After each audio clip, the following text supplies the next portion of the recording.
প্রিয় দর্শক বন্ধুরা, এই মুহূর্তের জন্য 2016 এসএসসি এসএলএসটি চাকরি বাতিল সংক্রান্ত মামলার গুরুত্বপূর্ণ আপডেট উঠে আসছে। বর্তমানে এই মুহূর্তে দাঁড়িয়ে জোরদার শুনানি কিন্তু চলছে। কোনো ইন্ট্রো না দিয়ে আমরা মূল খবরে প্রবেশ করে যাব। বন্ধুরা, এই মুহূর্তে দাঁড়িয়ে সর্বোচ্চ ন্যায়ালয় সুপ্রিম কোর্টে 1 নম্বর কোর্টে কিন্তু টান উত্তেজনা, জোরদার শুনানি পর্ব চলছে। আর মাত্র কিছু সময়ের অপেক্ষা। ইঙ্গিত কোন দিকে যেতে চলেছে এই নিয়ে কিন্তু চাকরি প্রার্থীদের মনে সংশয়। যোগ্য অযোগ্য পৃথকীকরণ নাকি অন্য কিছু, সব মিলিয়ে কিন্তু একটা টান উত্তেজনাময় পরিস্থিতি। তারই মাঝখানে জোরদার শুনানি চলছে এবং সিবিআইয়ের তরফ থেকে সম্মানীয় আইনজীবী মহাশয়রা কিন্তু জোরদার বক্তব্য উপস্থাপন করছেন। সব মিলিয়ে একটা টানাপোড়েন চলছে, একটা উৎকণ্ঠার জায়গা থাকছে। চাকরি প্রার্থীরা বারংবার কিন্তু এ বিষয়ে প্রশ্ন করছেন যে কি হচ্ছে না হচ্ছে।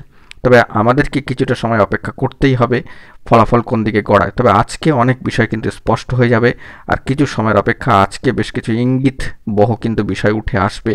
আর মাত্র কিছু সময়ের অপেক্ষা, তারপরেই সমস্ত বিষয়টি স্পষ্ট হয়ে যাবে যে মামলার ফলাফল আপাত অর্থে কোন দিকে যেতে চলেছে। তবে সব বিষয়ে সব নিরিখে যেহেতু এখন অনগোয়িং মামলার প্রসেসিং চলছে, কিছুই কিন্তু বলা যাচ্ছে না। শুনানি চলছে জোরদার এবং সমস্ত বিষয় কিন্তু খুঁটিয়ে পর্যবেক্ষণ করছেন সম্মানীয় প্রধান বিচারপতি মহাশয়ের 1 নম্বর কোর্টে বিচক্ষণ 2 সম্মানীয় বিচারপতি। সম্মানীয় প্রধান বিচারপতি মহাশয় বিষয়গুলিকে যথেষ্ট গুরুত্ব দিয়ে কিন্তু অবজার্ভ করছেন। শুনানি জোরদার চলছে। সমস্ত বিষয়টি আর কিছু সময়ের মধ্যে কোন দিকে গতি প্রকৃতি বা কোন দিকে দিক নির্দেশ করছে তা কিন্তু আজকে স্পষ্ট হয়ে যাওয়ার একটা চূড়ান্ত সম্ভাবনা থাকবে। অবশ্যই সেদিকে আমরা খেয়াল রাখছি এবং জরুরি তথ্যাদি পেলে তৎক্ষণাৎ কিন্তু আপনাদের মাঝখানে প্রোভাইড করব। তবে শুনানি পর্ব এখনও পর্যন্ত চলছে এবং শুনানি যথেষ্ট গুরুত্বপূর্ণ হচ্ছে।